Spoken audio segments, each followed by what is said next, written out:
Your boy Big Boosie, better going live. Make sure y'all hit that subscribe button. Hit that like button on the comment. Hit that like button on the comment. Wait for some more people to get up in here.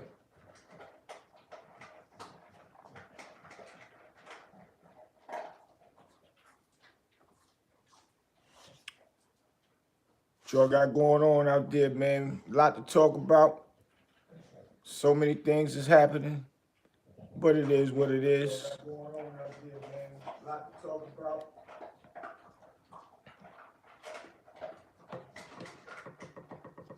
Things happen every day. Like I always tell people, what look like something is bad is not always bad. And that's a fact.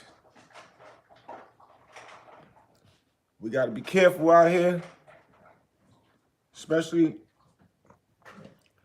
our young black men. When you get successful, you got to move a certain way because they coming up with ways to put us in jail, to silence us when we are powerful out there in the public eye. It's crazy. And a lot of us jump in and chime in and use public opinion to make each other look bad. It's almost like we be waiting for something to tear one of our big figures down in our community. Now, if they doing wrong, let it be proven. If we see it with our own eyes, then we can speculate on it. But I want to get into something. Man. So, P. Diddy.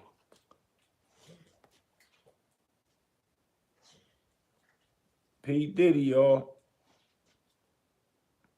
Notorious Love, or AKA Love, whatever y'all want to call it, says another anonymous lawsuit against Diddy dismissed after plaintiff declines to reveal identity. And see, this is the crazy stuff, man. All right, let me read what it says. Hold on.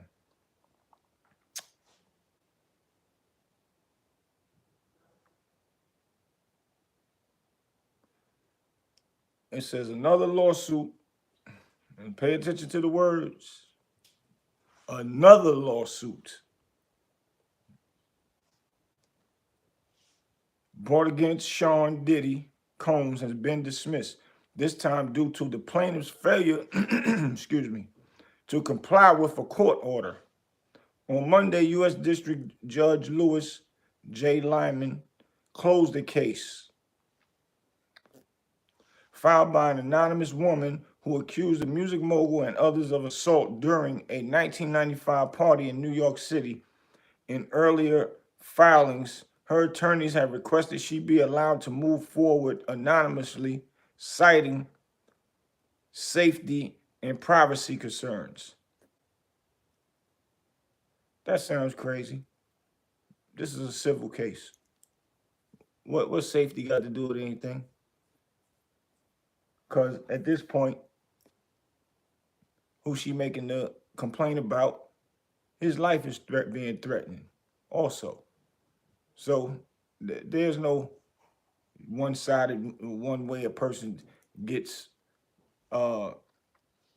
get to hide their name and make some type of claims and accusations like that about a person and tear their whole life down, got their family outside looking crazy, their kids gotta go to school looking crazy, but you want it anonymous. How fair is that? And you playing with their life and their livelihood.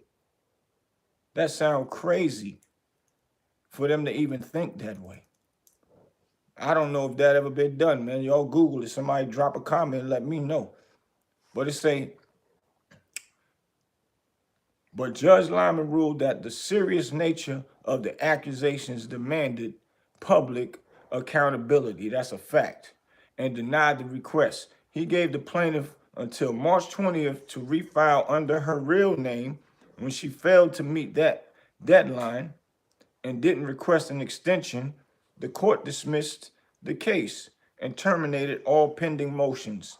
This marks the second lawsuit brought by Texas attorney Tony Bugsby and New York co-counsel, Antigone Curis, if I'm saying it right, against Combs to be tossed out in full. Over with. That's what that'd be. Capiche? Combs' legal team responded swiftly, calling dismissal a reflection of what's to come. This is now the second case brought by these attorneys against Mr. Combs that has been dismissed in its entirety. It will not be the last, they said in a statement. For months, we have seen case after case filed by individuals hiding behind anonymity, pushed forward by attorneys more focused on media headlines than legal merit. To read the rest, log on to Baller Alert, y'all. Go to Baller Alert. Y'all get to read the rest. But, you know, see, these are the things that I was saying, man. Hold on, I got some more. I got some of the paperwork that was done. This need to be said, man. Nidhi Chaudhary, what's up? How you doing? All right, it says the plaintiff is Jane Doe, Sean Combs, Diddy House Recordings, Combs Global Enterprise, Bad Boy Production Holdings, Inc., Bad Boy Books Holding, Inc. They just named off a lot of his companies. But it said plaintiff Jane Doe is one of numerous women who have sued the rapper Sean Combs, P. Diddy, A.K. Puff Diddy, A.K. Diddy, A.K. P. Diddy, A.K. Love. They got all his names in there. In the district alleging sexual, or should I say SA, because you ain't supposed to say that on YouTube. And plaintiff alleges that nearly 30 years ago, in or around June 1995, she was the R word by Combs.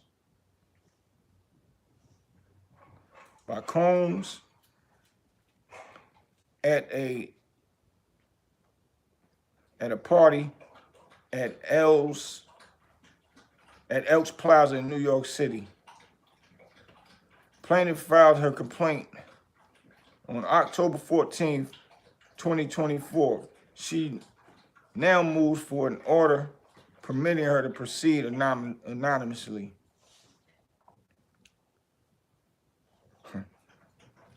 It's crazy that this type of stuff could be done.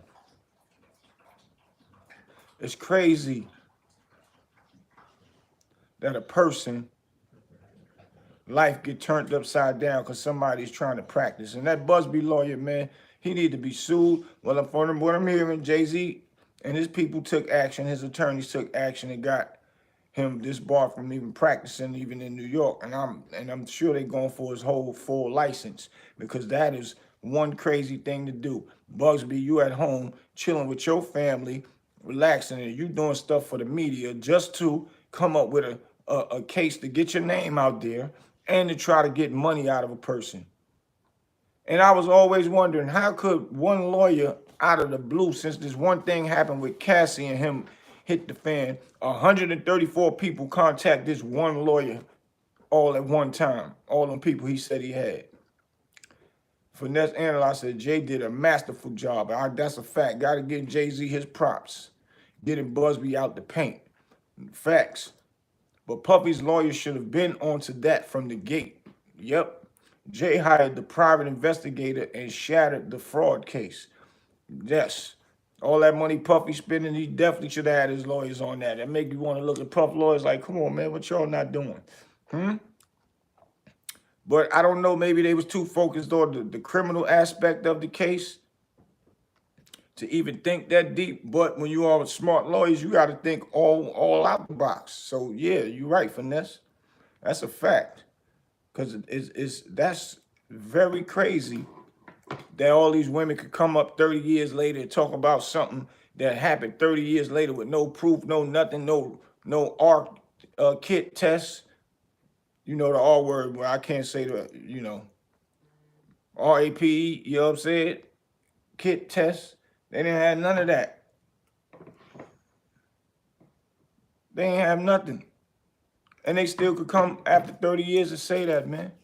Vanessa, exactly. It shows Puff team isn't right where it needs to be. Last time he had a big case, he had Cochran on the team. He need the right dream team. It shouldn't take Jay to indirectly save Puff.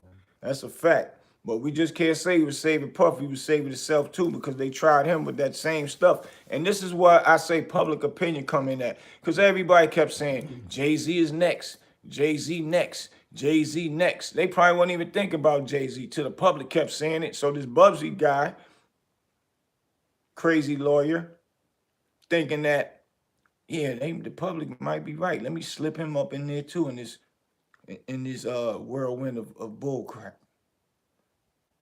Let me put him up in there. And then gets these fake allegations with Jay-Z. And he got what he was looking for, man. Vito Steele says exactly, and they've been trying to drag Jay-Z name in this mess since the R. Kelly documentary. You're right. It's a witch hunt.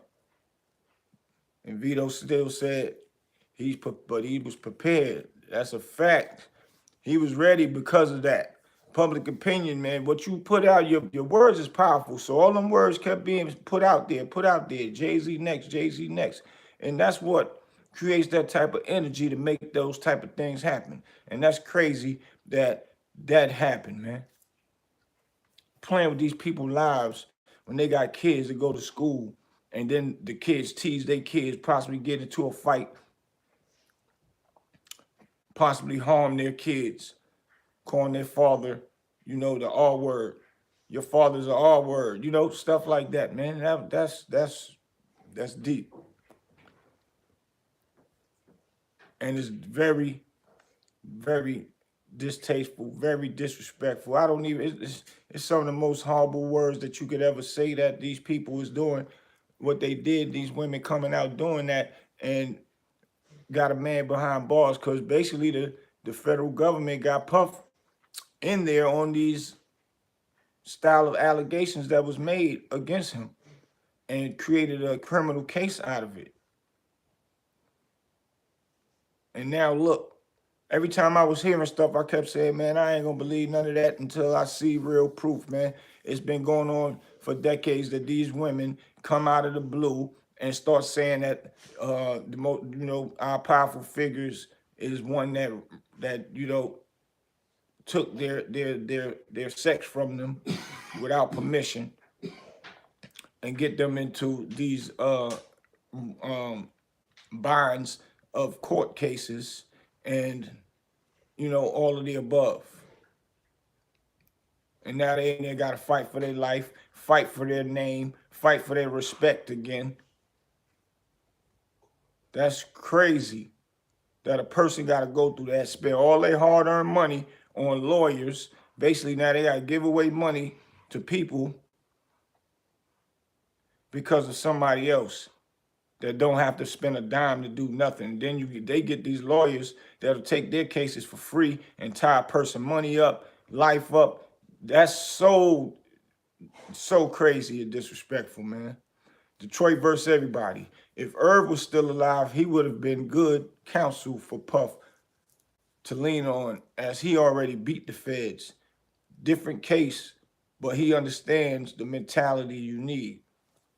But I don't think that would go together. What could Irv tell Puff how to beat the feds? He was charged with crimes that was, basically drug charges and being around a drug kingpin and all that, man. So it's when the feds come and they coming for you, they do have their T's crossed, I's dotted, but sometimes it's not all the way there. And they bank off people copping out as well. But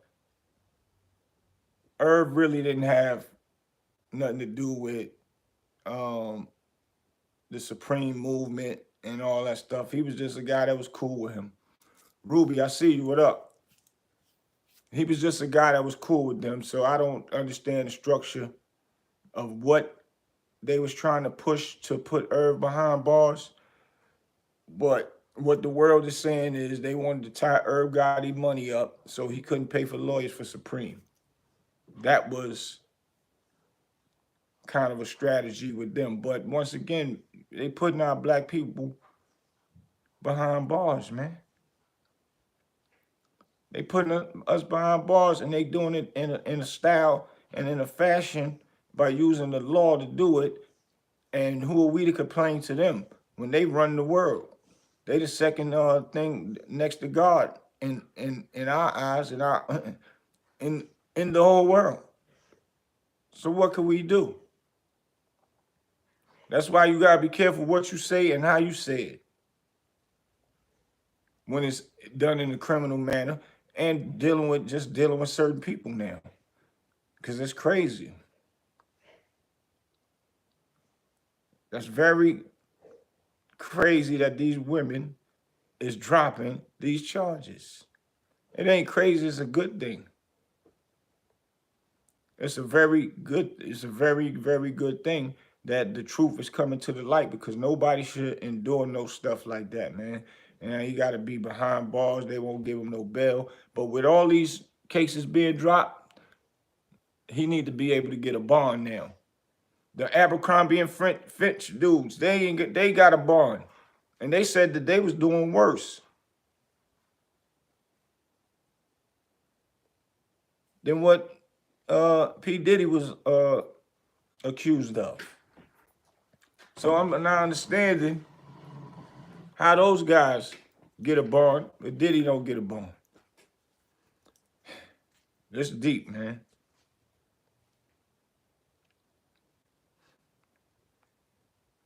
It's wicked out here, people, and we better pay attention. Stop jumping on the bandwagon when everybody else seeing that the police charged one of our successful moguls out here in the game, whether it's music or movies, it doesn't matter.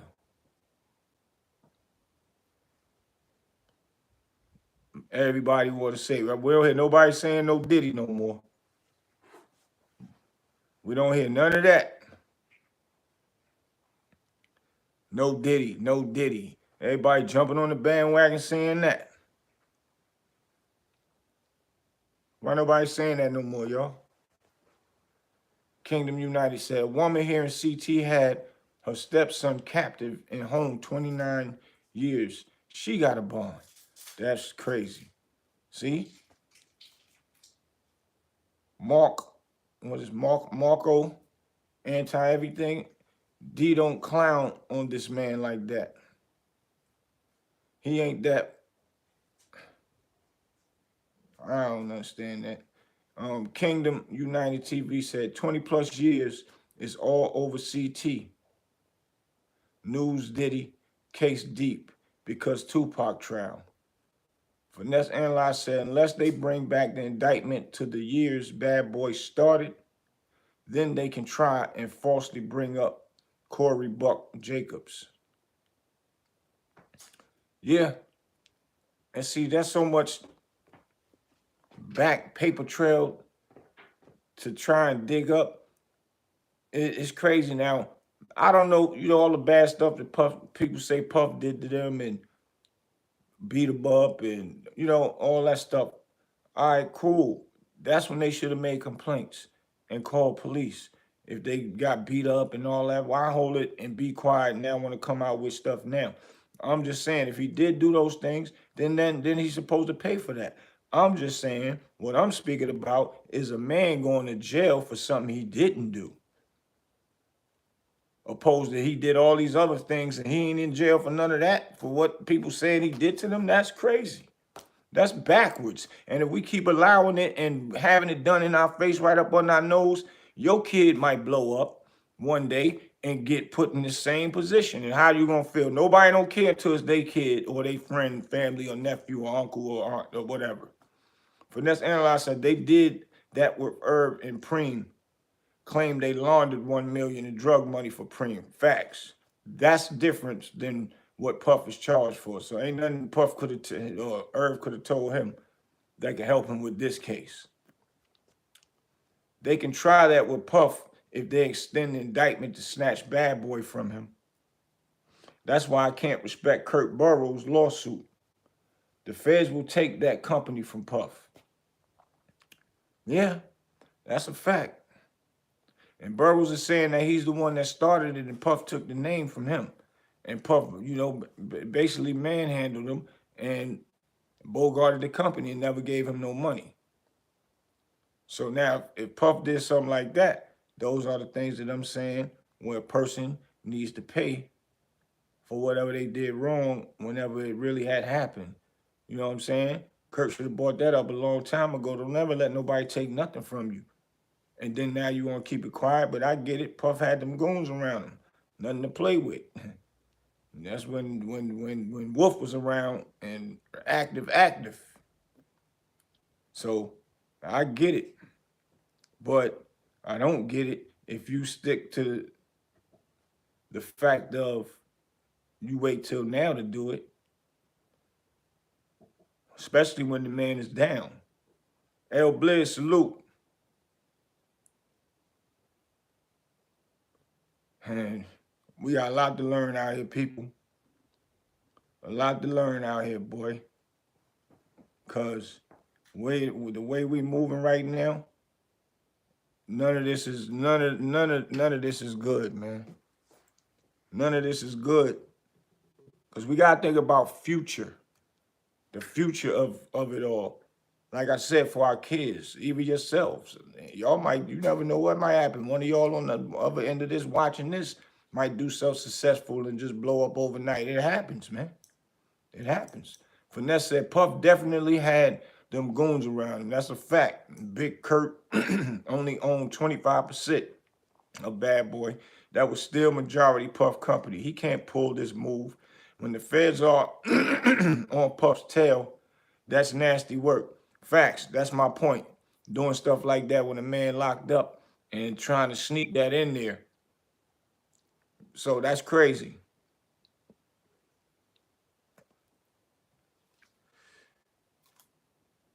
Yeah, Puff had the goons around. And that's one of the reasons why Puff was moving like a goon, because the goons was around. Puff was a college dude, man. And when you get a lot of money, the goon's gonna do whatever you need him to do because you got that bread. And then now in your mind, you start thinking and believing you a goon. You ain't a punk. But sometimes I knew a lot of dudes that was soft, came out of their shell and had a good fight and fought, and they realized that they can fight. So he wasn't no punk. He'll fight you and all that. So if he ever was a punk, from according to Gene Deal, what he was saying, Puffing them, they used to push him around and all that out the crew.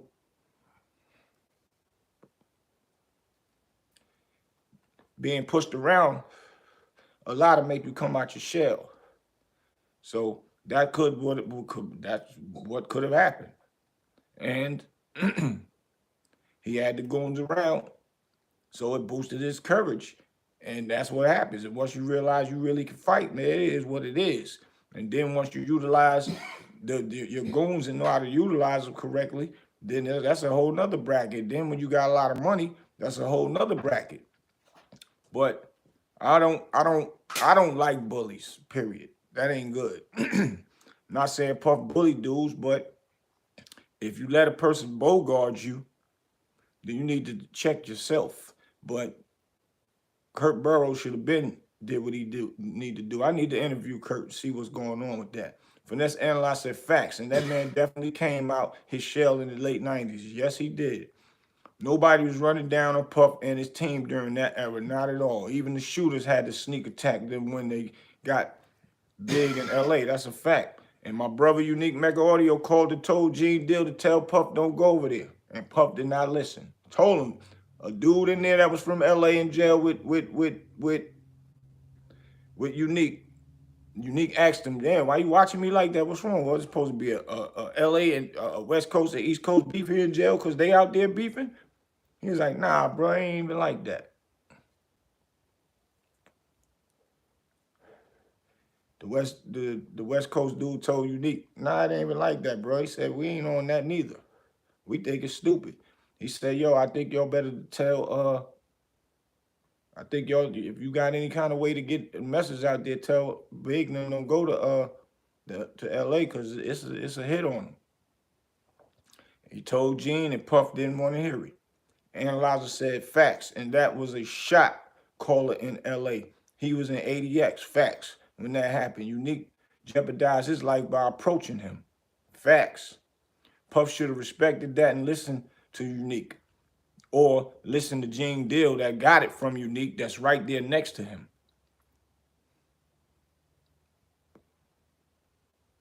And he didn't. All Puff really need, Epic Eric said, all Puff needs is some serious therapy. That's a fact. Got to get off that high horse stuff. Like you on top of the world and everybody's beneath you. Even though they are, but still treat people how you want to be treated, man. That be the thing when people get that type of bread and now they got everybody do whatever they wanted, they beck and call. They take advantage of that and treat people any kind of way. That's why nobody's here fighting for him. And people is looking the blind eye to the fact that all this stuff is fake accusations, man, that people making up. And I'm just one of the type of people that I don't want to kick a man when they down. I don't like to see when somebody is doing the wrong thing to a person. And if it's wrong, it's wrong. All them girls coming out of nowhere, 134 people, get out of here. That don't even make sense.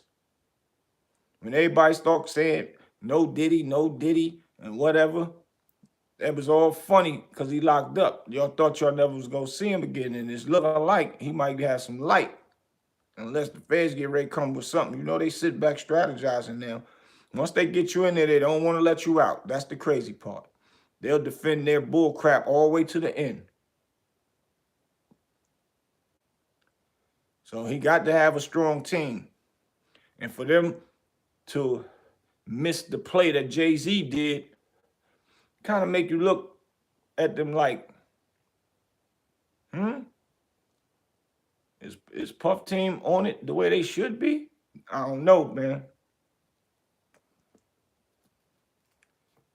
Because one thing for certain, a lot of people went to jail because one thing was missed in that courtroom that the DA let slide through and didn't want to be acknowledged in there. And if your lawyer don't catch it, you going to jail. Then you got to figure it out in court. Then it take years, 2 years to at least get an appeal to hear a yes or no answer sometime.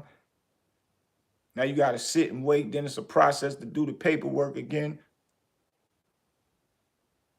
To get, if the appeal got approved and a whole bunch of extra stuff that's taken from a man's life because a lot of people want to lie on him and help the feds build the case on him. That's so messed up, man. Detroit versus everybody said, I'm sure a few people on the jury are watching the news and seeing what's going on. Yeah, they probably is, and they're not supposed to. They're not supposed to. Not supposed to watch nothing pertaining to the case, but you know they're going to do that. They're going to watch, and they ain't going to say nothing. That's man, this right here kind of touched me watching that. And then, hearing Puff in jail and all of the above. Now, if he do have any tendencies of liking men and all that, that's his preference, man. It is what it is. If he like men and women. And there's women out here that like men that like other men and like them too. I think he's coming home too, Epic Eric. That's a fact. That's because he said it on himself. He said, yo, when the feds could get all the tapes that they want, when they see all the tapes, it's just going to free me anyway. It's going to show that everybody was in there doing what they wanted to do. I wasn't forcing nothing on nobody. They don't have no tapes of me taking nothing. And the one guy that said he did the writing and all that stuff for Puff's new album, he was drunk something and fell out. And then when he woke up, Puff was sexing another person, and he looked over at him, was like, basically like, did you like what I did with you or whatever, however it may go. I don't know how the exact words from it. I ain't got time to look it up. But he made it look like as if he was touched, and while he was um, doped up or whatever you want to call it. And that's crazy. But he don't have nothing on camera. He's just saying that. And it take a lot of guts to get up there and do that, man. Detroit versus everybody. He even lied on Stevie J. The actual person said that wasn't Stevie J. So Lil Rod's discredited as a witness. Bingo. Everything is just unfolding. That show you how thirsty our people in our culture is thirsty for a money grab on each other and pull each other back down to the bottom. For that reason. Go over there with some of the other people that's not affected by, we don't have a lot of things in our community. We're not able to get good jobs in our community, and go over there and do those type of things to them type of people, man, and pull them down. Why pull our people down? I don't care what a person did, as long as he didn't R-word a woman or man, because it ain't good for that to happen to either person. You don't take nobody's manhood or womanhood without permission, period. But if these are not true, don't try to make it up, because those are allegations that's out there now through other people. And now you coming up with your story to get some money because you think now he in there, so I ain't got to worry about it. He ain't coming home no more. All his goons ain't around no more. That's crazy. But he had the goons around. Wolf and them, God bless Wolf. That's my brother. That's family. But at this point, it ain't looking good for that Busby lawyer, and the case ain't looking good for the government right now, for far as what we know, because they haven't came out with nothing yet. They've been quiet. It's been quiet since all this stuff been going on with Big U. And what else? There's been a few things that made people get quiet with Puff, but I don't see nobody saying no Diddy no more. I never was gonna say that, ever. Wolf and Riz was definitely around. That's a fact. Yes, indeed. I used to see Wolf in Atlanta. I'd come up at the club and all that. He put my hand, grab my hand and tap his waist. Now, he got the thing, like, I got the thing on me, boy. You any problems here, you let me know. You go down right in here. I'm like, no doubt, bro. We having a good time. I ain't stressing that. He's like, just let you know. That's how Wolf was. That was my bro, man. God bless him, man. It's deep, man. This is a deep situation, and it's sad, and it's very unfortunate, brothers and sisters, that we allowed this to happen instead of a lot of people making an uproar or just kept it quiet. YZ93 said, does Harlem claim Diddy? Because he definitely had a longer, more successful run than Cam. Of course they claim Diddy. When he was around, when he was out, they loved Diddy.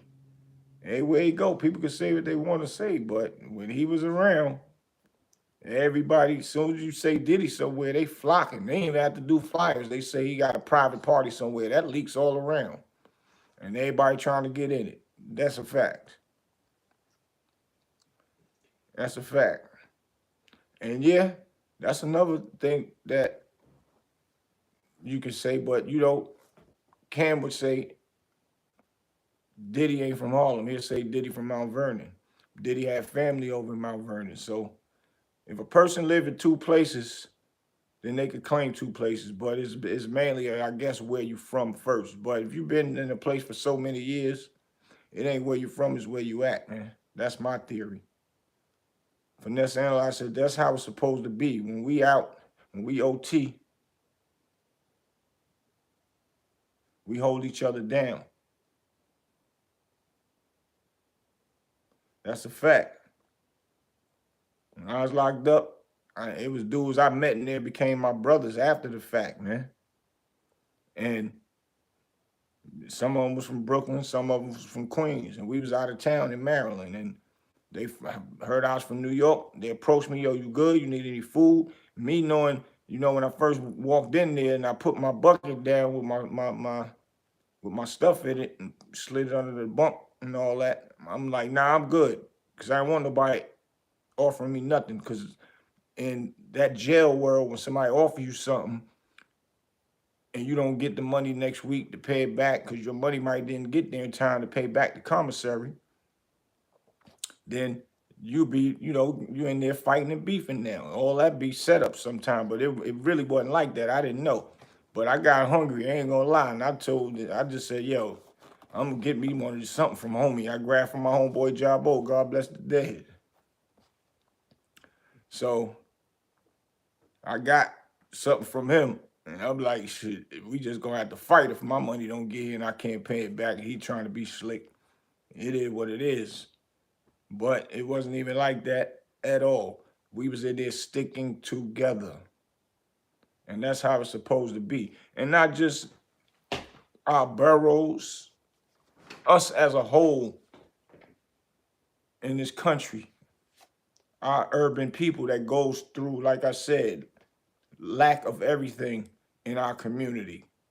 Jobs, community centers, it's rough to get money. It's hard, man. So we need to stick together worldwide. Puff name was a worldwide name. You had people on a worldwide level tarnishing his name once the police say, this is what you charged with, this is what it is, this is that, this is this, this is that. Now the public looking at it and start trying to throw stones as well and make a person look bad. That ain't cool. That ain't cool. Yeah, make sure y'all hit that like button. L Blizz, I appreciate you, man. Make sure y'all hit that like button. If y'all new up in here, subscribe. For real. And hit that notification button so you'll know whenever I'm up here, man. But yeah, man. It's a rough thing. Now, I want to get into something else while we talking about this, right? It's a comparison. It's a comparison to what Puff got going on with this young Scooter situation right now. This is a comparison with the girl, and why I said the girl, unalived the young Scooter is because of her actions is why he where he's at. RP young Scooter, man. This is unfortunate. It's crazy and it's whack and it's messed up what that woman did, man. Detroit versus everybody said, you think Puff regrets suing the liquor company? That seems like the chain event that started this all. I can't speak on it. He might still stand on what he believed in suing them. And that don't give nobody no right to dig into somebody's dirt and then pay for the lawyer to help out, another person, which they say they helped Cassie out with the lawyer and made it happen and showed him not to sue him, to sue his company. So he didn't lose no money. The companies had to pay that money out of their escrow accounts, if that means something. So if he beat this case, I'm sure he's probably still gonna have to go back at him again. So he might not be regretting it. Because at the end of the day, they're gonna try to put him in jail anyway, I guess. Well, maybe if he didn't pay the money to Cassie, he should have kept going and make it hurt. Nah, I ain't paying y'all nothing. And that probably would have been better. And then all these other new allegations would have came about because they'd have seen that he's not scared. He's fighting. But at the end of the day, what he did know is it is video stuff floating around. He thought that he put a pressure on people and it could come out. So that's the thing. He probably didn't know. That's why he said, I'm going to go ahead and get her out of the way and pay her. And look what happened. It came about. The video came out with him beating on Cassie. Finesse analyzed said facts. Jay not gonna face another lawsuit because he fought. Exactly. It's like when you fighting a bully, man. A bully ain't don't want to fight you no more. once he knows that you're going to fight back. They only fight the weak. And that's a fact that they ain't going to play with Jay-Z no more and try to come up with fake allegations because they see that he gets to the core of it. And see, that was a good lesson for history for all the other people that's soon to be accused of fake allegations and things of that nature. So now, the thing what I'm saying about the girl with young Scooter, she calls the police. They come and responds. Scooter ran. Nobody know why Scooter ran. I'm not understanding why he ran either. Like, what was that all about?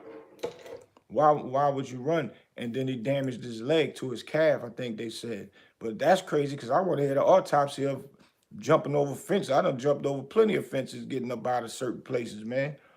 It might have scratched my leg or something, but damn, what happened? I mean, like he got a stab wound and they didn't get to him in time and he bled out so fast, like hitting a jugular vein, that he bled so fast that they couldn't save him. That's what I'm trying to figure out. Like, damn, how that happened? But my point to it all is, when the police get there, that happens. They came deep. The girl tried to say 50 million things to make the police come. It's a baby in the house. They got guns. Somebody was shooting. They sell drugs out of there. Said everything to make these police come. But now she's trying to say she really was getting beat. Why is y'all getting mad at me? Because she getting a lot of backlash. And she know possibly if she out there in them streets, she might get killed because of what happened to Scooter. Oh, excuse me, YouTube, unalived. And this is sad, man. That man family not gonna see him no more. Kids. Man, that's sad, man. That brother lost his life from a woman playing with these 911 calls. So now it goes back to what I'm saying with Diddy. They locked the woman up for making a false 911 call, right? Vito Stills.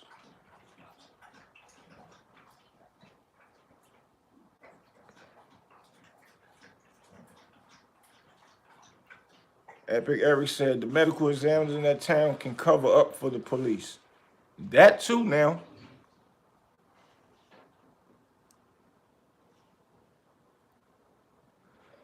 I ain't think about that one, Epic Eric. But they saying it wasn't a gunshot wound. If I was his family, I wanted to see if I can get somebody else to go in there and get a second opinion on that one. That makes some sense. But still, at the end of the day, if the police did come and they did shoot and unalive that brother, that girl still is the reason, because all that stuff she was saying was not going on inside of that house. Now, did anybody see a mugshot with her face? Looking like she got beat up, but they didn't find her till later. But still, if she was getting beat the way she was saying she got beat, she should still have marks all over her face. If she was smart, she would have been punching herself in the face or banging her face on the door or something before they came and got her. Because the end of the day, my thing is this, y'all. My thing is this. See how they went and got her and locked her up for making fake 911 call, right? Why are these women not getting locked up? For the fake accusations on a person's life.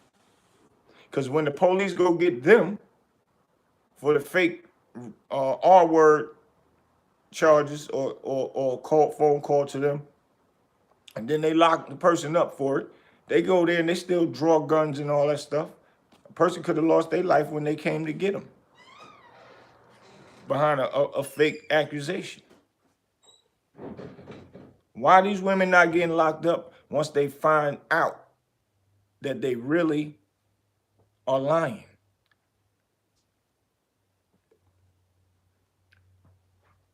So that means a 911 call is not as efficient as a person's life, reputation, character, all of the above. Freedom. So you dial 911, the police ride over there with taxpaying gas money. Taxpayers pay them to ride and go somewhere. They don't lose nothing. But a person can make up a fake accusation about somebody took their loving. If that's what it's called, it ain't loving, they taking it. But y'all know what I'm saying. YouTube don't let us say, those type of words. But get their loving took, and then now their life is on the line, and their money that they work hard for can be taken from them and give to a person that is a liar. And they don't go to jail. They don't get no charges. What in the world is what this world coming to, man? What are politicians doing about that? Because this becoming a problem. It's a big problem, man. Epic Eric said they don't care about our communities. That's a fact, they don't. And a lot of these, I don't got nothing against white people. I got great friends as white people that I love. But they don't go through none of this stuff. White people do not go through this, and they are out there doing way worse than what they accusing Puffy and R. Kelly and all these other people. Look, they got the Abercrombie and Finch guys. When they gonna get some more?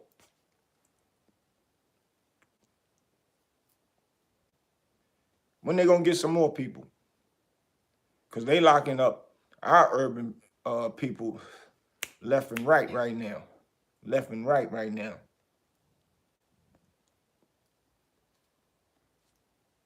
And it's a sign to y'all little young rappers out there that's coming up getting this money. Don't think you can just do what you want to do because you got the money now. You still have the police that will come get you for all these little murders, and y'all wasn't murderers before you got money, and y'all was watching too much TV, how people send their goons, these the mobs movies and all that, send people to go and, knock people off and all that, and then, really nothing happened. But even in these documentaries on these mob guys, y'all see that they got caught and locked up for it as well. But certain things is just be avoided, man. As long as you over there and you ain't putting your hands on me, cool. I'm not woofing with you. I don't want no problems, but I ain't scared. I just don't want no problems. Because when you do that, then you push a person to have to push them buttons. 9 times out of 10, when you have to push them buttons, you might get away with it, and you still might not. And it's 2 people that brought each other down, career gone, and now both of y'all in jail or one dead, man. That's crazy.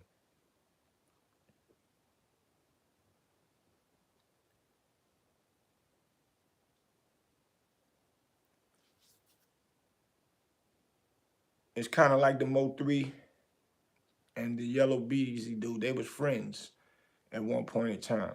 And it turned out to this. But no women is getting locked up. And it's over a woman, a baby mama, somebody was sexing somebody baby mama, or they saying that was the little scandal of utilizing the shooter. Which they found out who the girl he was sexing, they knew the baby father, and they put him in it, paid him some money, so if something happened, it looked like it was over the girl. So all the way around the board, we losing. We losing all of our black young leaders as well. Because, when you're a star, you're a leader to a lot of people, man. Because you're making millions of dollars. And now, Yellow Beezy is in jail. Mo3 is gone. Their friends could have been out here making money with them. They could have been hiring other people to do jobs, to work. People like them can hire felons if they choose to. They don't follow that corporate system that's made up by the government. So now that all of our young black brothers going to jail, all our people out here with felonies that can't get jobs Got to go somewhere else and look around. But those type of people could hire people that got felonies. Puff is in jail, can't hire nobody. Look at R. Kelly. His case is just so intriguing, like to the point where it just got quiet after it was making a lot of noise that the female that got him the actual 30 years after he beat the other charges, it came out that her mother was typing in the text messages to him, acting as if she was the daughter talking to him. Not only that, it showed text messages of her daughter, her asking her daughter, did y'all sleep together yet? No, Mom, we ain't even in the same hotel room. He didn't even get the same hotel room as that girl. The girl even said that their mother and them was on a witch hunt for them to try and do that to get money out of him. All these on text messages now, all of them. And he still can't get out of jail. They still trying to hold him in. And you know, I guess his lawyer probably working on it. That's why it's quiet right now. But look how long it's been now. It's going on about a year and some change now since those text messages came up about. And this is the girl that got him the 30 years. And they just utilize all the old stuff, even though he beat it, to implicate it into the case. But that's deep, man. It's dangerous how we are really prey to the police and to the government, man, to send us to jail. Slavery, legally. Detroit versus everybody said they was mad when he made that trapped in the closet video mocking them. Them peoples had to double back and get him that time. And yeah, the mother and them made the daughter backtrack her words. She was on Gail, Oprah's friend, saying her and the other girl was saying, no, he didn't do nothing to us. Her and the other girl was saying, nope, he didn't do nothing to us. That never happened. Our parents are seeking, trying to get money out of him. And now they made her go back off those words. I don't see why that video or that episode of Gail's when them girls was in there wasn't effective in his trial. I don't see how now it's not all the way effective in the new comings and the new findings of that text message or text messages. There's a bunch of text messages. The mother every day hounding the daughter. What y'all doing? Did you go out with him last night? Do you this? And it showed that she lied about her age. All of the above. So how is that man still in jail, man? That right there automatically, if that would have came in at the beginning of the case, I'm sure he probably wouldn't even be in jail now. But that's my point. When they get you in there, it's harder to get you out. You got to go through arms and legs and sit years and get out of jail before they let you out. And then they don't care about the lawsuit. Other reason why they don't care about lawsuits because it don't come out of their pocket. It comes out of our pocket. They using us against us all the way around the board. Us with snitches. Snitches get hired now. When you get out of jail, you might have never snitch. You went to jail, did your time, come home. They got a program where you can go and sign up and get paid $100,000 and live a long life career to be a rat. Because after you get out, nobody gonna think that you was a rat and they're gonna let you back up in the circle. He need a fresh trial, Analyzer said. He need a fresh trial, man. I don't even understand how half the stuff was admissible in the court of law. That's a fact. And that's what his lawyer fighting to do. But I think the judge turned it down for him to get a new trial. How? That's crazy.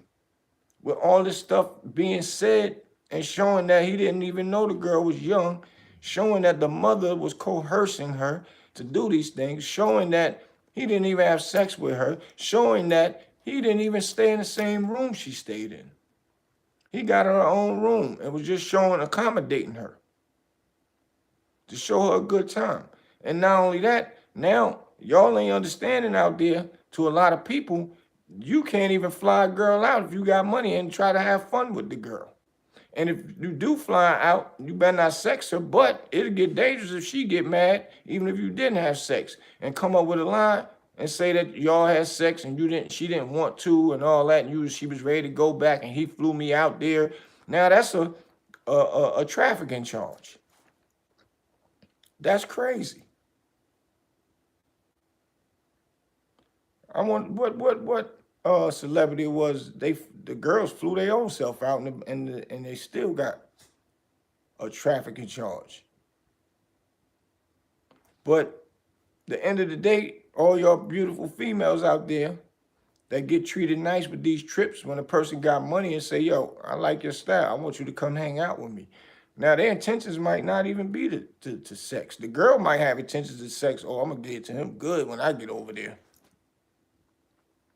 And, you know, play the innocent role, have fun, whatever. But if they ever get that time to hang out and chill by themselves behind closed doors, she coming out of them clothes ASAP. Celebrities don't have no problems getting no sex. They don't have to take none. I've been around this game for a long time. I've been to after the shows is over in the hotels, would be piles of girls up there, man. Piles of women. We wouldn't have lasted the rump shaker era with this stuff. Definitely wouldn't have. Teddy Riley would have been gone. For real. Vito still said they would have given Teddy 100 years for that video, and it was nothing wrong. That's a fact. See, when they figured out how to turn us against each other with snitching, now they figured out a way to turn a quicker way to get celebrities that's powerful in jail now. That's why they ain't making no laws of locking women up. Because if they make a law about if you get caught lying that a person did something to you, you are getting 10 years off the gate. Nobody's never stepping up. Some people might not even step up because they go that might have really got SA'd and be scared that the case might not stick and might make them turn around on them. So that's a possibility why they ain't doing it. But hey, if you're not lying, you ain't got nothing to worry about. Period. That's just a court of law. Like we are out here, we are innocent till proven guilty. They still lock us up until we prove that we ain't. And the police lock people up for fake stuff all the time. It's people, so many people in jail that shouldn't even be in jail right now. Right now, and can't even get out because of that one lie that the prosecutor fought real good and made it look like it was real. But then later on down, you know, the road, you get you one of them good lawyers that got school, you know, people that's in the colleges that sit down and analyze cases all the way to the T is what get these people out of jail. But after 20 or 30 years of their life, that's crazy, man. Can you imagine being in jail for 30 years and missing 30 years of your life? And now the whole world different to you. And how much money they gonna give you for that? Then they only give you a couple million. That's crazy. Vito still said, my heart goes out to the real victims of SA. That's a fact. This Diddy case is a slap in the face to them and their pain. None of these accusers are valid. Facts. When it really happened to real people out there. So now when Diddy beat this case, how many people that it really happened to are we going to believe when this happens? Jay-Z made that already start, that process start. That these girls is lying when, you know, a person sitting back saying, man, this really happened to me, and she over there lying and playing with it like it's a game, chasing some money. And they don't really know the pain that we endured going through this stuff. Being inside closed doors with a person taking advantage of them, doing what they want to do to them. And now we got these people out here being allowed to do it by our government, man. Our government is allowing them to do this. That's crazy, it's deep, and it's messed up on all levels. It's dangerous. It's dangerous for us out here now, man. We are prey on all levels. Look at Lil Baby now. They trying to bring up something with him. They saying he wasn't there. But they saying his boys doubled back. So we got to see how real that is. Double back, shot at some dudes in the hood and hit a little 13-year-olds, I believe. If he did that, then yeah, he got to pay. But if he didn't do that, don't try to make up nothing on him just because he's the big face. Out of that, he probably didn't send them boys back over there. El Blizz said the lawyers be lying too. Yeah, the lawyers is the ones that pull these women out and tell them, I got a bag for you. This is what we're going to do. You just going to say this, you're going to say that. They write out a script for them to say and all that, but get your emotions together. Make sure you can cry a little bit at the right time. Yeah, the lawyers are the main ones behind it. And they should go to jail too if they get found orchestrating something like that. That's a fact. Finesse analyzer said, yeah, that little baby case seems sus. Now it just looks like they targeting these brothers, yep, to give them RICO charges, period. That's a fact. They trying to just say everybody doing RICO stuff now. But they not targeting these colleges, these fraternities that be doing them hazing, and they all be down in a part of the hazing, making people drink too much liquor and get until they get sick and die. It's a few of those. I had them written down. I had them in my phone, but I erased them. But I ain't think I'd be talking about it again. But yeah, Finesse said that RICO actually meant something in Unique's day. Yeah, it did. When it was really going down. With a lot of brothers making moves and getting that kind of money. And, you know, Finesse said they started that BS RICO charge with Bobby Shmurda and his team, loosely using that term. Yeah, that's crazy, man. But they don't utilize none of that for these fraternities, man. They doing stuff and they orchestrated together for the people to cross over to be a part of the fraternity. And people was dying behind that type of stuff, but they'll charge them, but they don't give them the RICO. They separately charge them. That's crazy. Epic Eric said once Trump got in, the RICO turned all the way up. Yeah, but you got to understand they tried to get Trump with it too. So I don't know how much turned it up he was doing. It was already in motion for them to turn it up. And that's exactly, by their hip-hop laws, it makes sense to charge the group. Right. But they don't got no fraternity, frat laws against what they doing. That's because the government funds them. A lot of police come from fraternities. A lot of prosecutors come from fraternities. A lot of lawyers come from fraternities. So they ain't pushing the envelope on that. They only pushing it on our black brothers that get rich, and they trying to send us back to where we came from, back to the bottom of the barrel. So we can't help other black men or black women get jobs and blow up and blow their clothing lines up, their when any liquor line, any ideas that we can come up with if we with a powerful person that can pull strings and make things happen. They tearing it all down. And they're getting them all one by one little thing that looked like somebody did a RICO act. They're doing it under the fraternity, so why not RICO the frat like they RICO these brothers' labels? That's a fact. It's the same thing. Somebody tell me if I'm bugging out. And I got nothing against no fraternities or nothing. There's good brothers in the fraternities and all that, but they think they following what their ancestors did in the frats growing up. And some, it's been going all the way back to the 18-something when I did research it. Nothing never happens. Never did. So they think that you got to do the most stupid, ignorant thing to a person to see if they can endure it to be a part of their organization when they cross over that line. And sometimes it leads to tragic to death. Or even going straight to a hospital damn near dead. That should not even be able to be allowed. But basically they saying that's legal to do stuff like that. Play with a person's life. You gotta get underwater, hold your breath for a certain amount of time or something. You know, something crazy.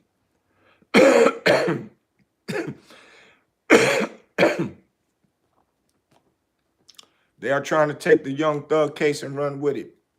Yep, and all because he got tired of being in there and wanted to cop out. This is just what I was talking about my last episode about the police. When they get you in jail, they prolong the case and have it going on so long that you get tired of being in there. You ready to go home, but they give you a dumb or something light cop out, which that cop out he got is really not a light one. That's going to haunt him for a long time. That's a long time to be on parole, probation, 15 years and all that. And he's still a young guy that like to be out and have fun and all that. That's going to be crazy. The marijuana part probably ain't going to be a bad thing because marijuana is getting ready to be legal. But I don't know if it's going to be stipulations in probation or parole where you can't drink alcohol or liquor, even though it's legal. I don't see why not. But when they got you sitting there so long, they don't want to hear it. They're going to keep prolonging the case till you say you're going to cop out to something. And a RICO trial, he still got probation for it. A RICO, you facing 20, 30 years, man, a long time, depending on how, how they charge you or what guidelines you fall up under. So, that was not an L for them because he copped out to it, but it still was a mini loss for the prosecution, for the state. But if he would have went all the way, he would have beat that case, man. They didn't have nothing on him. They was losing that case. And his lawyer, you could see it in his face, but he didn't want to make Thug look bad when he was doing his press conference. He wanted to still keep going and keep fighting, but he said, I understand. He was just tired. He was ready to see his kids and all that stuff. And he had a gateway to get back into the street. I guess he got into his mind, he ain't going to be doing that no more. But what people don't understand and never really been in jail before, I know a lot of females be out there listening to these jail dudes tell them, I love you. When I come home, we're going to start a family. We're going to do this. We're going to do that. As soon as they get home, they cheating with other women, or they don't even be with the girl that they told all them good stuff to that was holding them down while they was in jail. So now that's why I say it's rough when he's still a young guy, he rich, got money. He's liable to just do something and not be aware that he's actually doing it, that is a violation of his parole. And federal parole do not play. They locking people up for tickets if depending on the driving ticket. We are in trouble, y'all, if we don't stand up and stick together. That's a fact. The streets is over. Everybody say the streets is a myth. The streets is not a myth. The streets is real. I guess the myth part mean that, people get in it because they think it's some fun stuff to it and all that. Or because it got to be the fun stuff, but you have fun when you do it because you get money, all the girls like you and all of that. You get so much attention, you a big dog. So it ain't, that's not a myth. That's real. I don't know who made that saying the streets is a myth. The streets is real.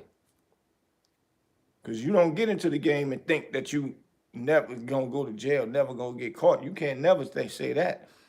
You can hustle forever, a long time, long time, but it just take them one time to catch you. And you done. And now the police don't work no more. Guys that's bums, they get out of jail, they don't care about nobody, they gonna go get that, oh, I can't get a job nowhere else. I know where they hiring felons at. The snitch applications go get filled out. And then they work for the police. And then you think that they cool people, and then they be right up under you, absorbing information and hustling with you. And your boys thinking, oh, he was thorough. He went and did it 5 years, 6 years. He back out. Ain't nothing happened. Yeah. Streets only a myth when they want to tell. It was Troy Ave who made that BS term up. Yeah, that's a fact. He didn't know what he was talking about either because he was new to going to jail. Ain't no myths about the street. The streets is real. Detroit versus everybody said, ask the victims of homicides if the streets is a myth. Facts. The streets is very much real. Exactly. Myth mean it ain't real. It's real out there. You really gonna go to jail. They really gonna snitch on you so you can go to jail. You really gonna sell drugs and get a lot of money. You really gonna get all the girls. You really can go buy cars. Nothing is a myth about that. So I don't know how your boy Troy Ave came up with that theory, but he must have just said it wrong. Or it just sounded good to him. But the streets is officially real. And now they showing it. They sending everybody to jail. They gonna make RICOs up. That's crazy, man. Cause your boy, you gotta look at it, man. Your boy, man. Lil Baby. What if he really wasn't there? They said he wasn't there. They saying his friends doubled back. So it's like he sent them. Epic Eric said the violence must stop. That's the only way we can win. That's a fact. I totally agree to that. That's definitely the only way we gonna win. The myth is everyone is real. That's the myth of the streets, L. Bliss said. That's a fact, boy. Everybody out here real. Yo, I'm a real dude. I'm real, babe. That was me, man. Oh, so-and-so, he a rat. Don't hang with him. As soon as he get behind the bars with all this real talk, he telling. So, yeah, that's the myth. The myth is all these guys out here saying that they real, and they not, man. But, yeah, Lil Baby, man, he might didn't even send them dudes back over there. His homeboys was probably just out there and got mad, like, man, I'm going back over there, man. Baby can't tell me nothing. Lil Baby can't tell me nothing. Not knowing that it's affecting them, affecting him, because his face, is the big one on these TV screens. So now they bring up the charges and put it on him. They just got to prove their innocence. It's that simple for them to send us to jail. That's simple. When one of your friends, and y'all might not even be a crew, like a gang or nothing. Everybody know when one black person get money, he want all his friends around. So y'all gonna classify that as a gang? No, all the friends is around because one gonna make sure that we all right. Well, maybe 3, 4 of them gonna make sure we all right when we traveling outside, because people like to start trouble because jealousy is real. So you need some hands around you that can help you. Then you got one that's the manager. Then you got one that might be the road manager. Then you got one that might just handle the street team with a bunch of people to go pass flyers out or do whatever. So it's a bunch of people all in the same. It's a business. This is not a gang. It's a business. But they'll classify it as a RICO. And now but you got to understand, there's gangsters everywhere that run this industry. The mob was the one running the industry from the beginning. But still, people leave the game alone. Now they working with a rapper. But people think they're going to violate and poke the bear. That was my other point. When you bother people, this is what happens. But when you are a face out there, you got to know how to make the right judgment calls, especially with your crew, because you're going to reap what you sow, or reap what they sold up, or however that makes sense. Because like I said, they probably went back on their own and did what they wanted to do. And now look what happened. Big press conference, the police out there and saying Lil Baby, no, he shouldn't have never went over there and shot a video because he know he's not wanted. That's his rivals over there and all that, which this is America. You can go wherever you want. So that shouldn't hold no merit, no weight at all for the police to say where he shouldn't have went. That would have caused people shooting at him. Because at that point, he's a victim being shot at and, you know, shot the video shoot up. So that shouldn't even be a factor in the case of the matter. Now, if them people went back which could be, you know, part of his his team or his friends or whatever. Because you gotta understand, like I said, they could be a street team person. They could do road management. They might still been people that before they got into the business of the game, nothing to play with. And now y'all trying to take me back to where I was at and tick them off and made them go back and do that. And I don't make it right because now two little young boys' life is missing. And I would be highly upset, knock on wood, one of mine's. But I would still have to look at the matter. And if little baby wasn't there, if little baby didn't send the people, his friends, to go do it, and they did things on their own, then I gotta be mad at the people that did it. I can't be mad at the person because he's more popular. That wouldn't make it right. I want whoever actually did it and did it on their own to pay and let justice be handled the correct way. But yeah, all this gun slinging and killing and all that, people mad and beefing with each other over the internet. And then when they see each other, it's on and popping and on site, waking up every day trying to figure out where the ops is at. If you know where they hang out at, you know we gonna structure a way to come and ambush them and shoot it up. Then now after they go shoot that side up, then that side gonna figure out how they gonna come and sneak and ambush, and we just shooting and killing each other. For what? For nothing. When you got the people that killed Trayvon Martin still roaming around out here, clear as day. Nobody that's supposed to be gangster trying to do their homework and go find where these people at. And I ain't saying go do nothing and unalive anybody. I ain't saying that. I'm just saying we wasting more time on focusing on doing stuff to us than anything. And ain't nobody coming out on top winning nothing.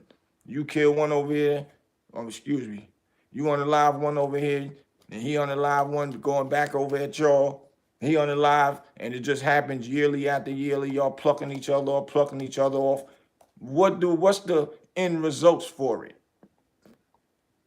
If you ain't plucking everybody off and get down to the last one where you don't got to worry about nobody coming back and seeing you no more, then it's unnecessary. And the only thing y'all doing is recruiting new people into a beef.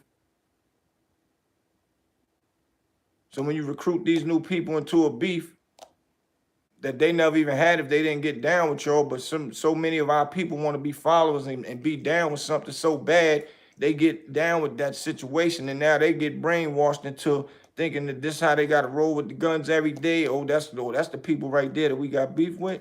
Oh, okay. So these are the people now I know we got beef with because now I'm part of your family.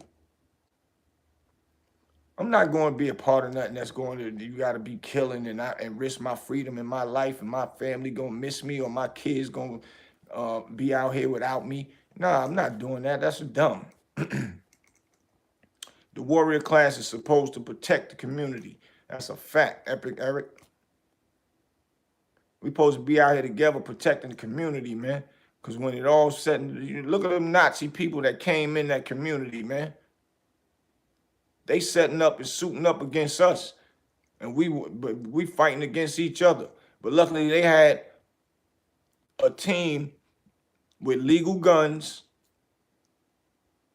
that was ready for whatever and tell them, better not come in this neighborhood. We ain't with that over here. That's how it's supposed to be. Not us picking each other off. When me and my crew, when we was all together, and when I was out there in the mean streets, like I said, I said this before, but I'm going to say it again. We be in the clubs and we see somebody we got a problem with. Right, Epic Eric, it was Ohio, facts. We see somebody in the club we got a problem with, my crew be ready to move. Oh, now we going to beat this dude down up in here. Oh, he up in the spot. And I'm like, no. We beat him down in here. He might got problems with other people in here. They might go outside and wait for him. And then they might, after we beat him down, he come outside. They already out there waiting for him. He go outside and get twisted. get put in the dirt. You know what I'm saying? And now who they gonna say did it? And our name is ringing heavy in Durham. Heavy. No, we're not bringing that type of attention on us, man. If we're gonna move correct. That's it. Vito still said that's how you deal with the ice grills at the club. Facts. They love the ice grill in the New York clubs in the 90s. That's a fact, man. We ain't doing that. Party like we don't even see him, man. That's it. Don't even let that bother you, but still keep your eye on him just in case he come this way. Then we defending ourselves. Even though he did us wrong, we have all right to go a step toward, but right now ain't the time. It's a time and place for everything. I'm not doing nothing to go to if I do something, I'm doing it to get away with it, live my life and be chilling. I'm not doing nothing in front of everybody and all that, and then risk on the run now because we did this or did that. We're not doing that.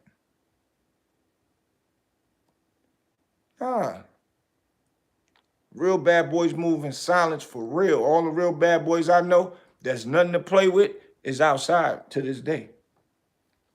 They might have got caught for other little things, did they bids and all that, but there's a lot of stuff they didn't get caught for, and that's a fact. Because none of that was going down like that. Now, you know what? They moving in silence. They ain't making no noise for everybody. Even if people know it's a whisper that they did it, ain't nobody really can say they did it. It's just a whisper. Even though it wasn't that many cameras and all that back then. And now this is the other thing. It's way rough out here to do stuff. It's not easy to do stuff. It's too many cameras now, man. And everybody want to film. That World Star, that already took it to the mountains, all the way to the top. So you ain't nothing you really can do. So I don't understand why y'all young boys think that beefing make you feel powerful. What's your statement? How long y'all gonna keep beefing? What's the end results on the chessboard? What is the checkmate result on the chessboard? Because really, killing is not a part of life.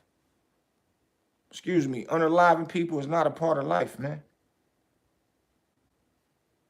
Especially our own culture, we just plucking each other off, letting the police have good jobs. We helping the police career, the prosecutor's career, the lawyer's careers, even the lawyers that try to help and defend you. You still putting money in their pocket that they shouldn't be getting. But they don't have a choice because you gave them no choice. And not only that, half of y'all young boys out there killing don't have no money. Then you want to call your mama and be mad when she don't send you no money. Then you want to call your mama and be mad if she don't got money for commissary for you. When they work their hard-earned jobs, y'all go home to nothing and be out here killing up everything. You go home to a house that your mother provide for you. Some of y'all be grown, share your own house, still live with your mother with no money. That y'all outside with the gun every day, smiling, laughing, joking, playing with each other. Might get a little money to get fresh and go to the clubs and get some girls. And that's your everyday life. That's not life. And a lot of this gonna go in one ear out the other. The people that do hear it, that is watching this right now, that is sitting at home, probably play video games all day and or probably saying, damn, he talk about me. Well, oh, well, man, I ain't nothing I can do right now, man. I'm going to give it my crew, see what we can do, man. Get me a lick. Get me a little robbery. Run up in people's house, get your life took. Run up in people's house and take their lives for stupidity. Most people, when they get guns in their hand, you know, the little silly vanillas, because I had a bunch of them around. They got the gun in their hand. Yeah, I hope anybody looks stupid. Anybody looks stupid. Watch what's going to happen. What? Ain't nothing going to happen. Who cares if somebody looks stupid? Ain't nobody supposed to know you got nothing on you anyway. Man, get that off your hip. Nah, you ain't rolling around with us. No, don't get invincible now because you got a gun on you. Like, that make you want to look for trouble? And we only hanging around us? And still, it's not good to kill nobody of no color. Nothing. I'm just saying all the tough guys that be out here, they see all these people, police getting away with murder and all that stuff. Epic Eric said they don't even front for girls no more. Right, it ain't even for girls no more. It's just for them.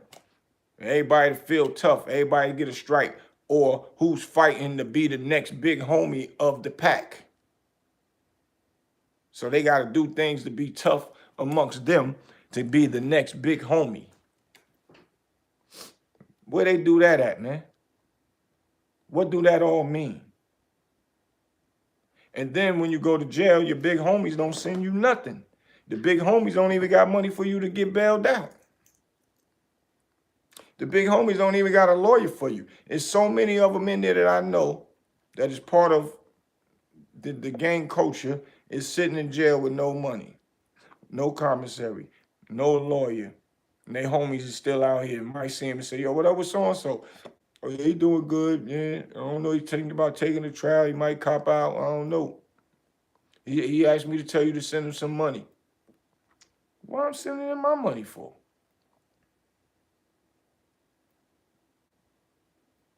But, you know, my homeboys, I'm going to send them some bread. Even though if they did something stupid and I hear about it and they locked up. But if they do get mad because I ain't sent them nothing, I ain't got my hard-earned money going my kids and paying what I need to pay and keep my projects rolling and doing what I need to do. But if you wouldn't have ever did that dumb stuff, you wouldn't be in there. I'm not hanging around nobody doing that dumb stuff, man. I'm sorry. Because it don't make sense, man. We've been there, done that. And even in my times of when we was doing, we just moved correctly. We didn't want no problems. We wanted to party, have fun, and mess with the girls. That's it. Just don't bother us. I don't care who you is and who you was, how tough you is, none of that. I'm sorry. Ain't nobody disrespecting me. That's it. That's how I was raised. Growing up around the people I grew up around. Anybody play with you, you got to deal with it. Don't disrespect nobody. Finesse said, that's how Harlem always moved. That's a fact. Even when Brooklyn got to ice grilling, that's a fact. Let them ice grill. And we grew up in there in Brooklyn. Harlem ain't get along. And Brooklyn, some of them my brothers, my best brothers to this day. You know what I'm saying? But back then, a lot of Brooklyn people didn't get along. But if you was a person that could go to Brooklyn, then yeah, you was good. Some Brooklyn come to Harlem, yeah, you was good. But Brooklyn didn't get along. For real, for real. And they always thought Harlem dudes were soft until you had to handle your business. But Brooklyn was quick to jump off pop it off quick. That's why they known for wilding, because there was really no hesitation with them. But it's a bunch of Harlem with no hesitation either. And that's a fact. But we ain't got time for the headaches. But a lot of Brooklyn dudes figured it out. We ain't even keep jumping off, popping off and all that. Nah, we ain't doing that. And they figured it out. That's why they move smooth now. And I got a bunch of family in Brooklyn. I used to spend summers in Brooklyn. My cousin Spider, my cousin Ronnie, Maurice, Jermaine, Michael, those my cousins, and they highly respected in Brooklyn. Vito said Jay and Dame did a lot to bridge that gap. Facts. I remember that hatred the two boroughs had for each other. It was a fact, and we didn't even know why. I don't even know why. I didn't dislike nobody. Me and my boys, we just like to have fun, man. But I went to Park West High School with a bunch of Brooklyn dudes. They used to rob dudes every day. If you soft. We used to have to get off the train and walk down to the, it was 8th Avenue, 9th Avenue. The Brooklyn dudes always right there on that corner. And you'll see them have little dudes snatched up by the store, digging in their pockets, taking hats and all that. My first year there, seeing that Park West was like Rikers Island back then. And that's a fact. Anybody know about Park West High School know that was like Rikers Island. And I convinced all my friends to come go to my school. And they did. I got them in my school. I went there the first year. I said, nah, brother. And we went there, I got them, and we formed up, and none of that was happening. We was popping. Dare anybody act stupid. And that was the Brooklyn way. That was when the Decepticons was popping. We had a fight with the Decepticon from 50th Street in the tunnels fighting to 59th Street. Facts. People watching, people running at the next train station where you sit and wait for the train. Kids running through there, going all the way up to the next one. It was a dude. The leader of it was called damn, what was the leader? He had the stripe thing on his beard. I forgot damn what they call him. Name was on the tip of my tongue. But we went at them boys, and the next day them boys came back deep on. They waited when we used to give the 59th so we could catch the express train all the way uptown. They was on 59th waiting for us. We got off, waiting for the train.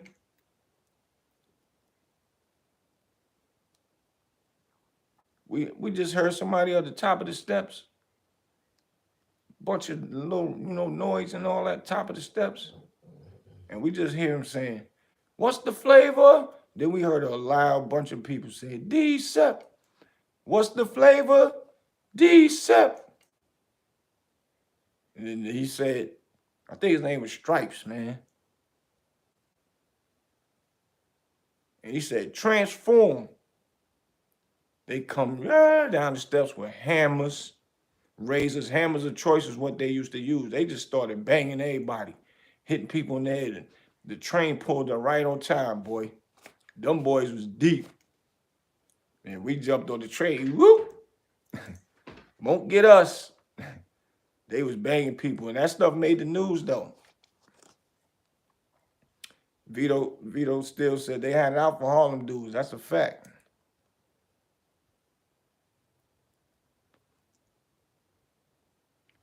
That's a fact. Vito said, I remember they used to say, "F them Harlem dudes, them Harlem boys."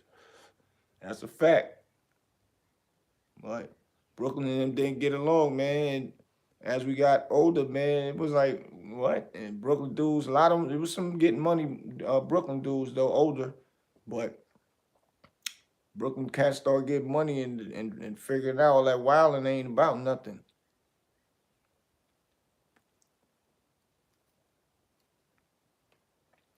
And I got a lot of them as my best friend, man. That liquor right here.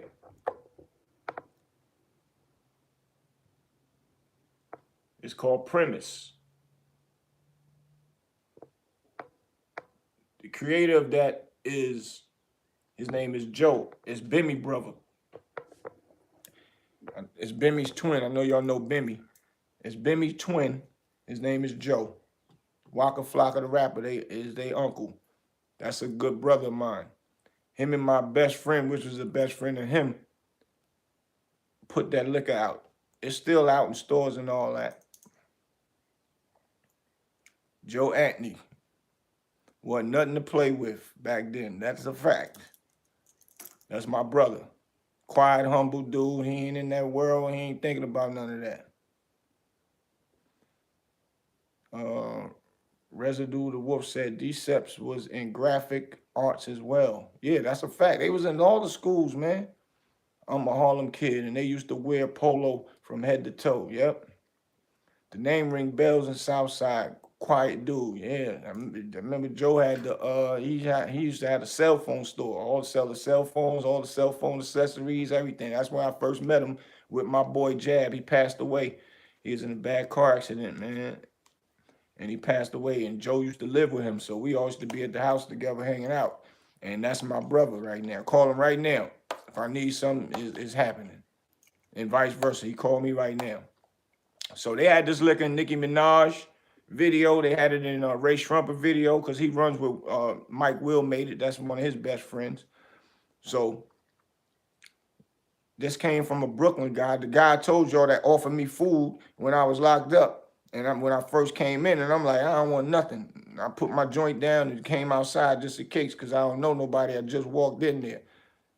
And this the Brooklyn guy. This was in 1992. That was in there. He ended up being my brother. He copped out to 15. He gave back 4. He did 10 and some change on it. I got out in 5. When I got out, I continued to look out for him. I tried to get him out of jail. I came home, got myself together, and I went back to Baltimore and tried to hire a lawyer named Billy Murphy. He's one of the biggest lawyers up there. He probably still popping. Y'all could Google him, Billy Murphy. Bill Murphy. So I went me and my homeboy, that was his co-defendant, he went home because my homeboy took the weight and said it was his. See, that's what real thorough dudes do. That's where the coffee come from. So my boy got home. He home. When I got out of jail, got myself together, I called his boy up, which is my brother now too. His name is Mills. I went and got him, got my little people together, start getting my stuff together, and I took 15 racks, drove it all the way up to Baltimore, and took it to pay Bill Murphy, to try and get my brother a new trial and get him out of jail. His name is Jabo, real big out of Brooklyn. Ralph and Pacific was where he lived. And Bill Murphy told me, he said, man, he looked my boy case up, seen all the motions that he was filing from in jail, and he told us, man, he said, ain't nothing else we could do. He filed all the motions already, and they denied him. He said, man, I can take the 15,000, and I could just tell y'all I'm gonna try to do something and tell y'all that it didn't work, and then y'all will pay the 15 cent, but I ain't gonna do that. I ain't gonna take your money. He was a black guy, looked like he was down to earth, like he might have some street essence to him. And I don't think that he probably would have wanted them problems stealing that money in real life. But he was honest with us, and I tried to get my brother out. And as a Brooklyn dude, somebody I loved that I know would have did it for me. For real. And, that's my point about Brooklyn and Harlem dudes. They stick together now. We got Brooklyn dudes that been running with us for years. We got Brooklyn dudes that's with us right now that we care about, and that's our brothers that's with us. If you ever see us doing parties or touring, when we do these tours with the music and the movies and all that, we're going to have a bunch of them with us that we all will jump off the roof for each other, man. For real. Finesse analyze said facts. Brooklyn dudes love Randy Love behind the wall. That's a fact. Randy Love ain't nothing to play with anyway. Is he moving just how they move? Just to say my bro Stein. If anybody know about Stein from 140th, between 7th and 8th, the wild part. Lou Sims ran that New York car in the feds too. Them Brooklyn dudes love him. Facts. Lou Sims. Salute. That's my dude. Nothing to play with. That's just what it is. It's called real, recognize real. And once we all understand that, all that killing that's going on will stop. We be more powerful together. That's why that liquor was created from a Queens dude, which is my bro Joe and my bro Jab. And I used to help out with promotion and all that. So we all did things collectively, man. They respect men that don't take nothing. That's a fact, man. And that's all it is. That's all it's about. Look at Lou Sims now. He's out feeding the people that need help, feeding homeless people. He created a movement with that with some ladies from Harlem, and they got a big movement going on with that right now. And Lou Sims was known to be a terror. Everybody know about Lou Sims. It's a fact. And sometimes, going to jail change people's lives. And sometimes, a person like me, I never did no long biz like Lou Sims and Unique Mecca Audio and all them brothers, but I learned from those type of brothers' mistakes, not what to do. That's how I knew to leave the game alone a long time ago. Learn from their mistakes, because you have no wins. Once that rap thing started getting crazy, man, I'm not doing it for what? We got no wins. It's us against us. Everybody saying that they real, like homeboy said, that they are real. That's the myth. And nobody is being real no more, man. The game is over. But, these type of guys is home now and changing. Look at Unique. He doing reaction videos to still show people. He lets you see the realness of what's going on when he do his podcast, but he also breaks down why this shouldn't happen and what not to do, and because he been there. Not saying everything he says is correct. Some of the stuff I don't agree with him all the time, but the majority of the time, he knows what he's talking about. And that's the reason why we tell these stories so the kids understand we really was there. Because kids ain't gonna believe you. I don't want to believe nobody that ain't never did nothing before. How you gonna tell me how to shoot a basketball? You ain't never shot a basketball. I'ma listen, but I really want to hear the ones that really shot that ball, and I know that shot that ball and did it good.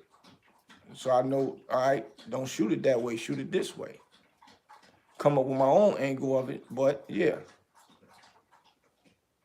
that's the purpose of us telling these stories, man.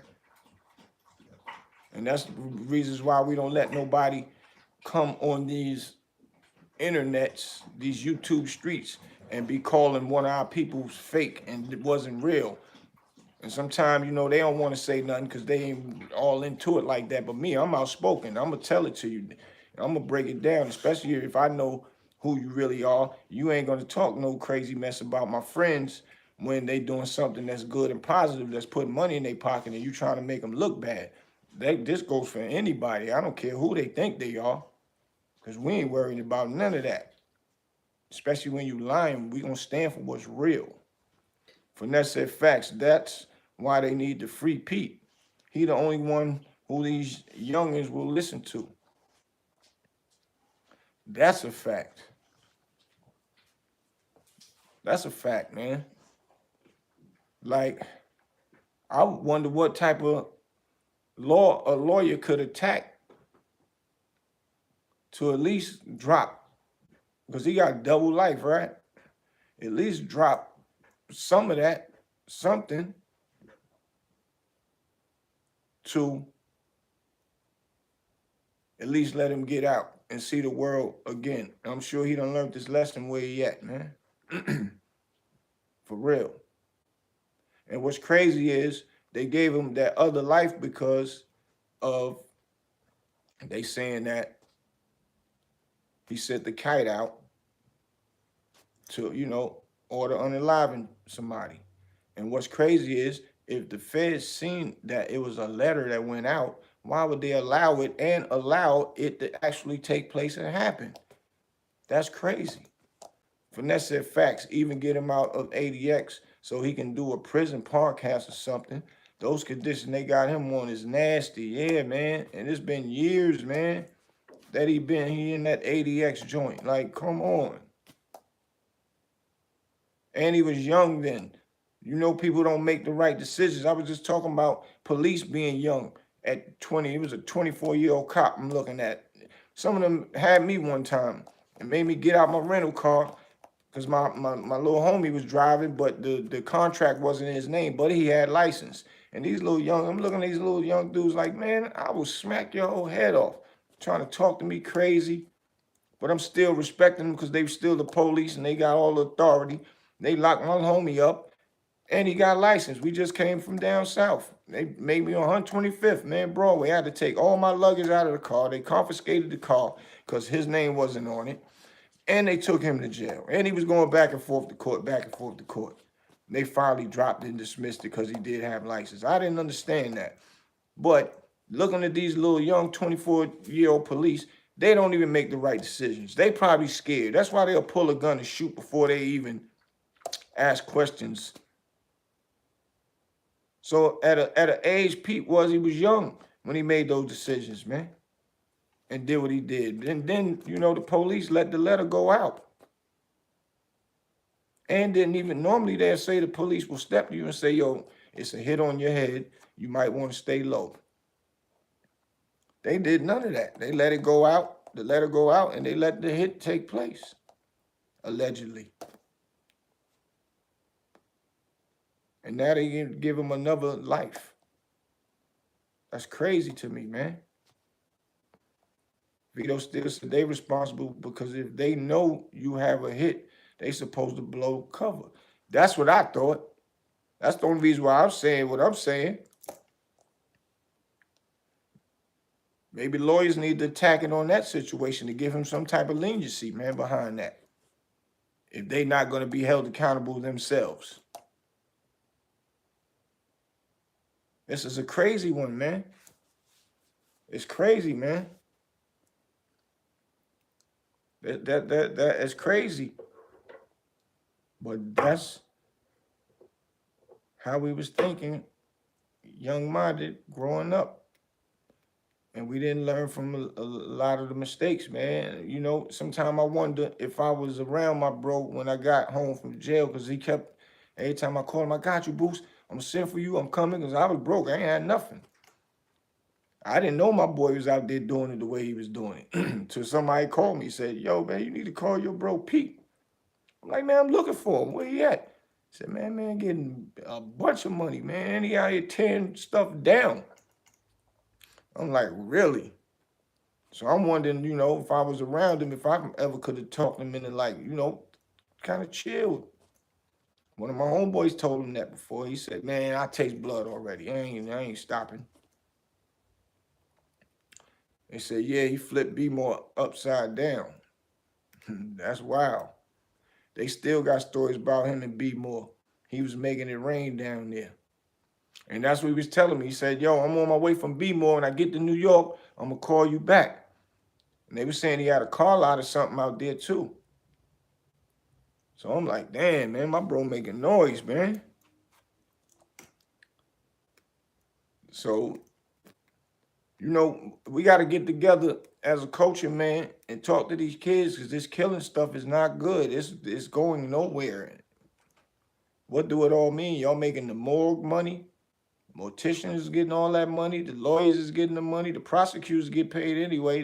They got all day to sit down and make up stuff on you and still getting paid on the clock to go to work every day. They don't get paid by the hour of their case. They getting paid from taxpayer money to go to work every day, whether they get a case or not. And they got all day to sit down and strategize and work late and all that to figure out, we gonna bring a RICO charge on so-and-so just because his homeboys did something. Who's gonna say that we lying? They gotta prove it once we get him in this jail and make him pay bail or don't give him no bail. We better be careful, man. We are prey out here, man. They just picking us off when they want to out the street. They just look in the pot and be like, oh, okay, let me grab him today and take him and his friends. Oh, let me go over there. Let me see. Oh, no, I'm going to get him today and grab him. That's how they doing us. And we ain't thinking it's a game. Walking around with our chest poked out like we tough. And we doing it for who? For us? That's crazy. I don't want to prove I'm tough to nobody, no man over there. It don't matter. Think what you want to think. I don't want no problems. Word, that's what's up. If I see a person he's staring, I'll speak. Yo, what up, homie? Kill him with kindness. That throws him off anyway when you do that. Like, oh, man, I thought he's going to be mad because I'm gritting on him. Oh, all right, what up, homie? Learn how to de-escalate certain things, man. Think for that person that's over there. I ain't got time to be trying to go kill you and you killing me. I ain't doing that. That's dumb. If you want to be dumb, what's up? You over there anyway. I'm out. I ain't got to see you no more. If I do, I still gonna walk by you. Detroit versus everything says it's gonna be hard for Pete to get out of ADX though. He got a lot of tension with the DC and B-More dudes behind the wall. Meaning what? He got a lot of beef with the DC and B-More dudes? I guess that's what the tension mean. Pete spat on a B-More homie in ADX. I know they was real tight behind that. He said, yeah, words was exchanged. He said, ask Unique about that. I'm gonna ask Unique about it. That's crazy, man. And this is another thing. Pete got big influence out here too, is another reason probably why they're not gonna let him out, because he got big influence also. And that would probably cause a crazy war between B-More, DC, and Pete, wherever his people from and all that stuff. So I get what you're saying. Pete ain't nothing to play with, though. They don't want beef spilling over. Yeah, my boy is a live wire. I just think about the days we used to be together in Kingston, man. He was just a lovable, smiling dude. You would never think that he was one of them dudes, man. The baby face, cool. Now when I get locked in, I come out here, my boy is a terror. I'm not playing with him. But he used to tell me a lot of stuff that I can't really speak on. But he used to always say, you got problems over here, we come take care of it. Nobody don't know us. If we got problems over there, you come over there, you take care of that for us. When we was younger. But we ain't never had to have no problems, and I got locked up, so. Him and Twin, man, God bless the day, used to come get me like all the time, and he had that little blue Golf, that pretty blue Golf with the rims on it, man. That's the one I remember him having before I got locked up. I think he had the blue and white seats with the piping in it and all that, I think. I can't remember that far back, man. B-More and Twin had Bronx steppers petrified. B-Mo used to be the quiet and laid back too, man. Real humble, smooth, man. But you already know he wasn't the one to play with, though. That's a fact.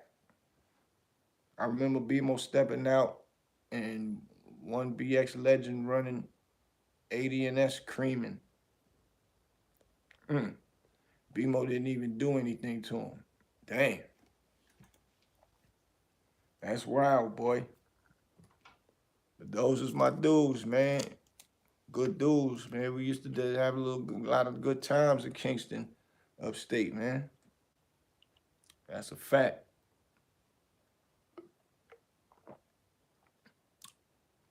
But Pete actually stopped me from doing a lot of stuff too, though. But that's my bro, man. Hopefully something will come through for him. Yeah, Kingston was definitely a sleeper town. Yep, I had the store out there, the game room, when the police locked me up there. Yeah, people don't know about that spot, Finesse. They had my joint all in the newspapers, it's in the archives. Y'all can look it up. It's called, they called my joint the drug store, saying all the drug dealers hung in there, because I had the pool tables, the video games, and my moms used to make these gift baskets and stuffed animal stuff. So I made it like a variety store. People could come and buy gifts and all that for their loved ones. And I never allowed people to have drugs in the store, none of that. It was just where people could come and let their hair down, don't be out there in them streets. That's a fact.